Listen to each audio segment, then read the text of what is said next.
All right, Ben, thank you.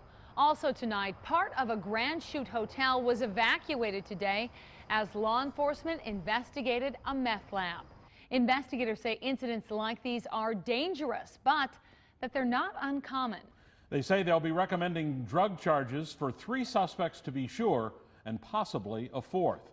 Agents were at the La Quinta Inn just off Highway 41 on College Avenue for much of the day. Fox 11's Ben Krumholtz was on that story as well. Begins by explaining how the incident began.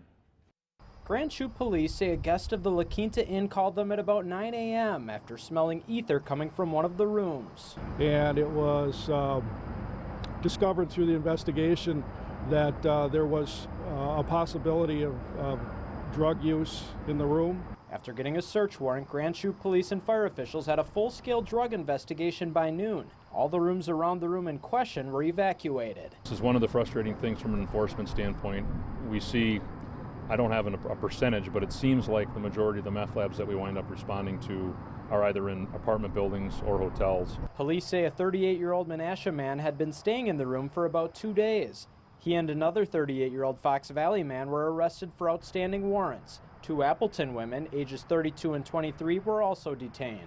In today's drug world, you can have a drug lab in the back seat of your car, which happens. Basically, they can show up anywhere. Authorities say besides the obvious safety issues of having possibly a meth lab here, there's also a costly cleanup. It's not cheap.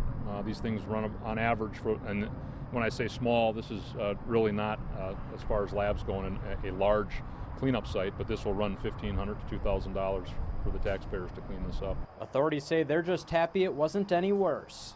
You have an explosive hazard, you have a fire hazard, and then of course just the gross contamination that occurs. So we're very, very alarmed when we have meth labs that are in hotels like this.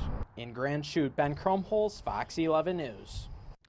Once the investigation is complete, the county health department will then decontaminate and clean the rooms before they're allowed to be rented again.